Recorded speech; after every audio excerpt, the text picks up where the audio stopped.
Welcome back to Bluegrass Garage. I'm coming to you today with a little bit of bad news with the Lightning. Let's talk about that. Full speed.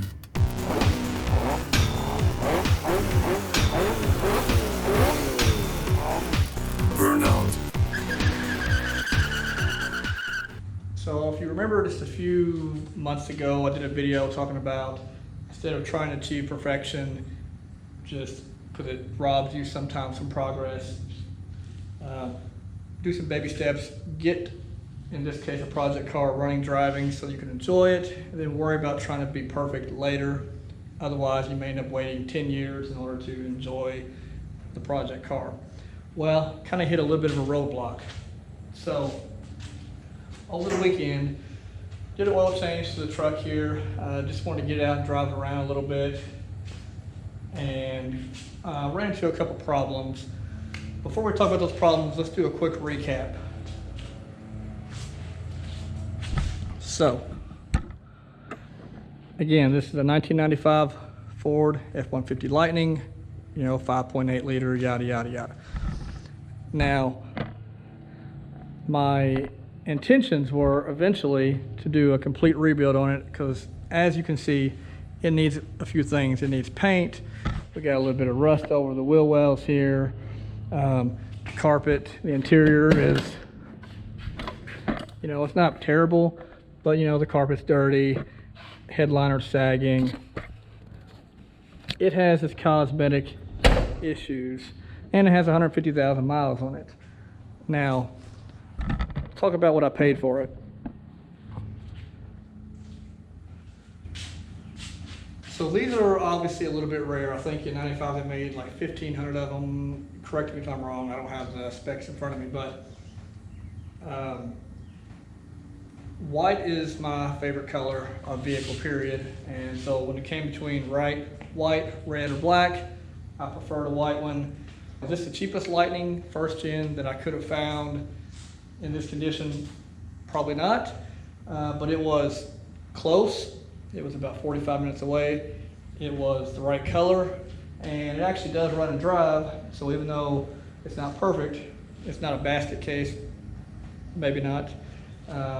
So I may have paid a little bit more than I could have if I went further out, but the convenience of getting it here to me outweighed any potential savings I could have gotten had I searched a little further. So all that to say is, no, this is not the cheapest 1995 F-150 Lightning in the country by any means. But I think the price I paid was around market value, like I said, especially if you consider the benefits of this particular one. Obviously, if I wanted one that was perfect, didn't have to do anything to it, I would have paid 4 times as much as I paid for this. So, as I talked about before with the Firebird, sometimes it is better to start out with a better vehicle than to try to fix certain problems because you end up wasting time or money or get frustrated or whatever. So I know I'm kind of going against my own advice here, and maybe I should have spent 4 times as much, but I didn't want to do that because I'm cheap, like most of us. So I felt like this was a good compromise, and like I said, it was close.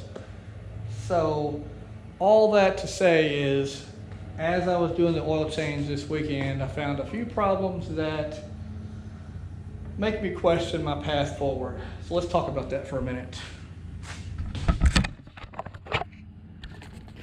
So as you can see, like I mentioned earlier, it does have the rust over the wheel wells. Now, obviously, anytime you see rust, there's a little bit more going on than just what you can see. But in reality, this isn't so bad. A little patch here will be fine. The rest of the bed is good. If you look inside here, we have a little bit of surface rust on the bed, but the bed is actually pretty solid. I'm not concerned at all about that. The interior, again, even though it is dirty carpet, even though it needs a headliner, and LMR started selling these now, so I'm not worried about that. I'm not really worried about anything in here. The door panels, while dirty, aren't actually ripped, torn. Even the carpet is fine. So nothing here is a problem. Let's go around. Like I said, still has the factory wheels and tires. Now, here's where we start getting into the issues. If you look in the front, you can kind of see maybe from the picture that the right side of this bumper, or driver's side, so I guess the left side, whatever, for one, it's loose and it's sagging. Probably not an issue, you think, right? And really that by itself is not an issue. However, when I was up underneath here changing the oil, well, you probably can't see it from here, but the radiator core support is completely rusted to the point that it has to be replaced. So that started getting me a little concerned. If that's rusted, how bad is everything else? Well, let me tell you. I go over here to the driver's side as I'm changing the oil, and let's see if you can see it. You see that right there? Yep. That's not just a little bit of surface rust. That is rust that's gone. That metal is gone. All the way through to the floor, to the carpet.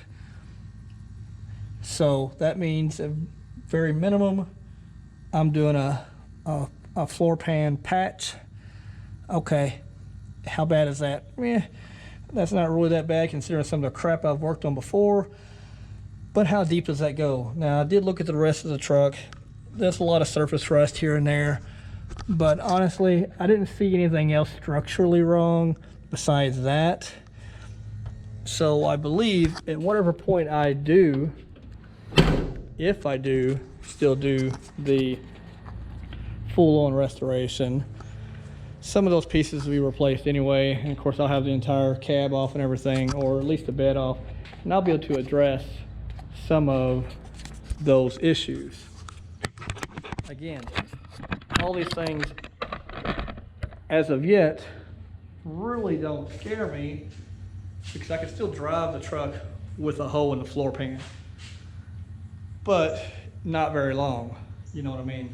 And the core support, yeah, that sucks, but again, that's not going to keep me from just driving it around here.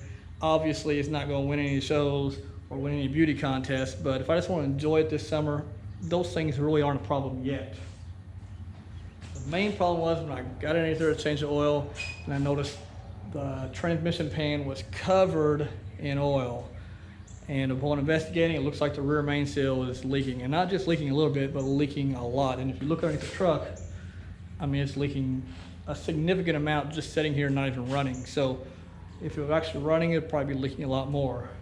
So now here's my dilemma. I want to just enjoy it this year. I don't want to do a complete rebuild before this year because I want to, drive it a little bit before summer's over, and then maybe tear it down over the winter time. Summer is already, it's already July 15th or whatever as of this recording. So now I've got the prospect of potentially having to replace the rear main seal. Well, if I have the rear main seal replaced, I don't know what that's going to cost. I can do it myself, I guess, or just pay a shop to do it, whatever. But if I start getting into that, do I go ahead and address other problems? Like maybe I go ahead and rip the interior out and go ahead and patch that floor. I mean, I wanted to do that anyway, but again, I didn't want to do it yet. So we start going down this rabbit hole of what exactly or what steps should I do? Should I ignore all that, just drive it, hope for the best? Should I fix the rear main seal? Hopefully that's all it is. And don't worry about the rest, maybe clean it up inside, but then just drive this year and then this winter tear it all down. I guess the main question is what's the most feasible course of action? Because as I said before, I just want to enjoy the truck this year. Obviously she needs a good cleaning again, but I just want to enjoy the truck this year. I don't want to put it in any shows. I don't want to act like it's some special thing that, is worth to the average person really looking at. But to me it is, because it's one of my favorite vehicles ever made. So what's your opinion? What do you think I should do? You think I should forget about all that, do as my original plan, drive it, enjoy it, hope it works out? Should I get the rear main seal fixed, hopefully that's all it is, then enjoy it? Or should I just say screw all that, don't worry about this year, and just do it right, maybe try to come back strong next year? Let me know your opinion. Again, just want to share what the latest news was with the Lightning. Let me know what your opinion is, what you think I should do, and yeah, let me know. Until next time.